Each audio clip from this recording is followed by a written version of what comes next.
This morning, I felt a heavy heart as I watched the devastating scenes in Queensland, where Cyclone Alfred has caused significant destructions to the local community.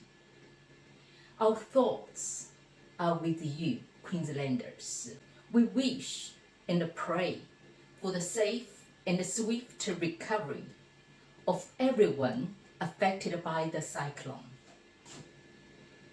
International Women's Day has passed, but I'm still immersed in the excitement of the last couple of days. Never in my life I felt so touched on the day. I was deeply inspired by my experience at the Professional Migrant Women's Gathering and Boroondara's special function, where I met many extraordinary women. Each woman's story showcased resilience and strength. From 1992, Lenin declared March 8 as International Women's Day. Today, it has evolved into a global celebration of women's rights. It emphasizes the importance of advocating for gender equality, reproductive rights, and ending violence against women. This day reinforces our collective goal for women's empowerment. And in Australia, it has been celebrated everywhere. I have seen many gentlemen attending the celebration too. Thank you, Aussie blogs. One of my earliest memories of Women's Day is from primary school, when my mother came home with a red flower and a certificate for her building air raid shelters against the USSR invasion.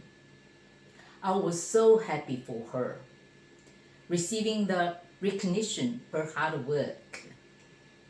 More importantly, the challenges of the work she faced, but she overcame. She is trenching the tunnels with shovels and carrying heavy baskets of mud with a shoulder pole. Very primitive working condition. Even after the long and exhausting work, she managed to keep our household running smoothly, without complaint. Her nightly routine of mending clothes while I was studying spoke volumes about her love, strength, and determination. In my heart, she is forever the most incredible woman. Today, women in Australia hold important roles in various fields. Archaeologist Anita Zebras contributes to preserving native Australian culture. Sue Elson writes the impactful poem Comforting People's Souls.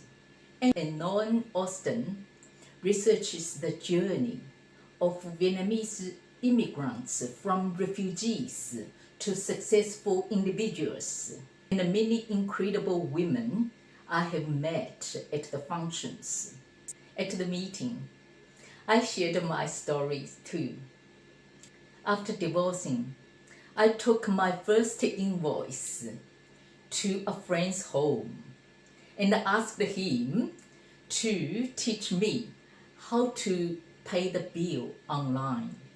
I could see the questions in their eyes. Really? How could you run your building business? I nodded. Today, it's rare to find a businesswoman who can't handle online banking.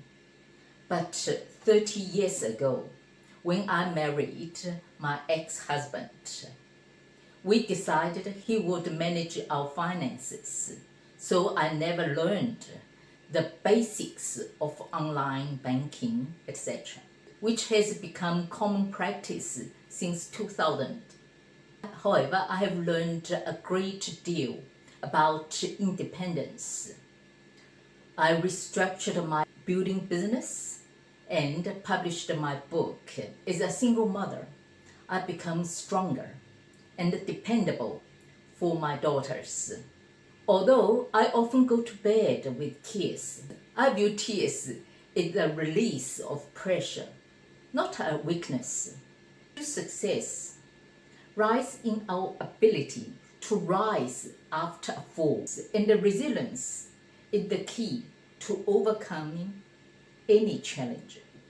A Chinese saying goes, people strive upward while water flows downward, reflecting our human nature's pursuit of better life. My parents migrated from southern China to Shanghai, and later I moved from Shanghai to Melbourne. I'm very grateful for the opportunities this country has provided me. To my sisters, whether you have recently migrated to Australia or your ancestors arrived here long time ago, let us come together and support one another. Together as women, we hold up half the sky in Australia.